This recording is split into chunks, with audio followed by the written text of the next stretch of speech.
And I have absolutely no introductions for this video. Taylor's version. I I'm gonna regret making that joke. Anyway, so welcome back to the Civilization Restarts video. Last time I don't even remember what happened. So we have a no man's land over there. We also got the Algerians who 200 pump every nation that tries to colonize them, making their own country. That looks horrid. We're gonna be fixing that. 1 minute. One minute. Okay, there we go. Anyway, now we can continue. The Qing and the Koreans have entered into a sort of Cold War. This dispute got worse. They also colonized Malaysia over here, which means first thing in this place. And then bunch of stuff in Europe that I'm not even going to try to cover because way too much happened. Just, just go watch the other video after you finish watching this one, man. But we do have Flipperland. Flipperland. Flipperland, yay! Woohoo! Okay, let's begin. So our story for this time is going to begin in the red team, who, as I said at the last video, is in shambles because of the Civil War, and any foreign power can interfere and completely destroy them right now. Guess which foreign power interfered and destroyed them? 5 seconds. Tick tock, tick tock, tick tock. Okay, that's not 5 seconds. I don't care though. The foreign power that was interfering and destroying the red team this time is the yellow team. Yay! Hopefully you guessed that correctly. If you didn't guess that correctly, how dare you not guess that correctly? This is literally the storyline of this every time. Every time something goes to hell in the red team, the yellow team interferes. This should be obvious by now. Okay, so the yellow team begins funding not millions, funding rebels inside of Italy and France portions of the red team with billions in aid. The world GDP right now is nearly like 100 trillion, like 86 trillion. These guys alone are like 10 trillion, and then these guys are 30 trillion because they're beasts. So the leaderboard for money is like 35, 36, 36.6 trillion, 10.9 trillion, 5 trillion, and then everyone else is either 3 trillion or below. The poorest nation, however, is these guys, because literally no one even knows they exist, so they have no one to trade with. Second poorest is probably Byzantine, and the third poorest is these guys. Land does matter for economy in this. Anyway, so yeah, these rebels take to the street and call themselves and call for an independent France. After pressure, France is allowed semi-autonomy, and this portion is carved out. And nope, it's not going to look like that. That looked horrible. Semi-autonomy. So they're still a part of the red team, but not really. So this begins the downfall of the red team, because they about to get 200 pumped if another civil war happens. Like, if another civil war was to happen right now, the red team could not take it. They would just stop existing right there on the spot. This border needs to fix itself. There we go. That looks better. And then another thing also happens. Semi-autonomy over Morocco occurs. Well, somewhat Morocco. But then one more thing over here. We have Bharat extending itself to the other side of India, which is huge for the human race, as no civilization before Bharat has been able to touch this side and the side of the Indian Ocean as well. But they remember, they're pretty weak. They're like they got land, but they don't got the resources to defend the land. And Persia starts looking into possibly a conquest of Bharat's land, which, okay, I got scared for a second. I thought I wasn't recording. Then I checked my recording. I am recording. That could have been really, really bad.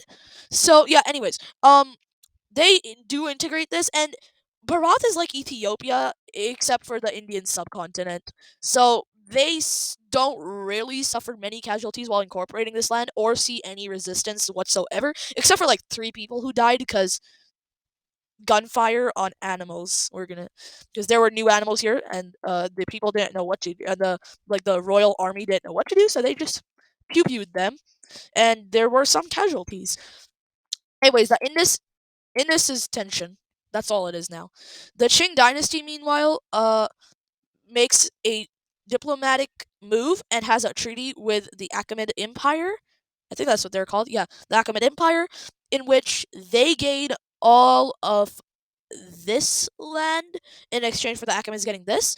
Both recognize each other's claims over this land, and humanity is now entering the stage where you really don't even have control over that land unless everyone like agrees you have control over that land. Unless you're the red team. The red team does whatever they want. But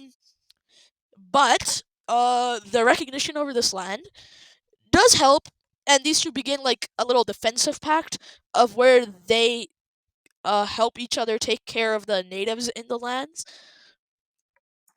If you know, you know. So yeah, pretty, pretty, pretty bad for the natives, but pretty good for the diplomatic state of the Qing dynasty, who is on the verge of all-out war with the Koreans because they just made a risky move while opening this border. They open it this much, and then from here, after the collapse of this side of the border and the complete integration of the border, they do something that's probably not shocking to any of you who've watched the videos, but is still kind of a shock. They actually expand to over here, right there. Actually expanded to that land. Now, if you've been watching, if you've been following, you would know that this land is claimed by both of these guys, but neither, both the Koreans and the Qings, but neither really colonized it until right now.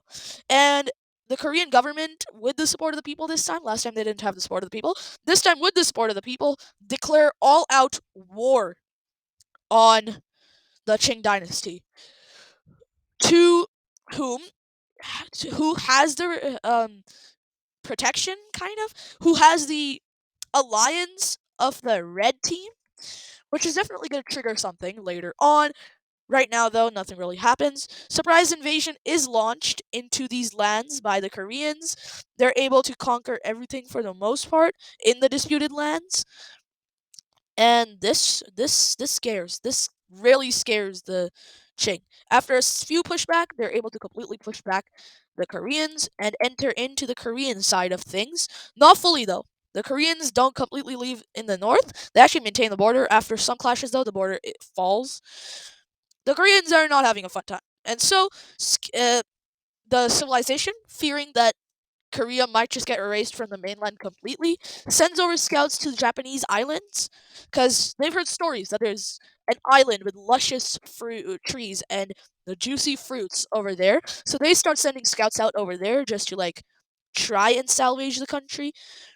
Now, the country's capital is used to be in modern day Seoul, but then to get closer with their Manchurian stuff, kind of got moved over there. And the Chinese are, or not the Chinese, the Qing are about to capture that, so it's moved back to Seoul. And that's actually very smart, as a day after it's moved, this portion is captured because, well, why wouldn't the Qing take advantage of chaos? And then over here, they also captured this land.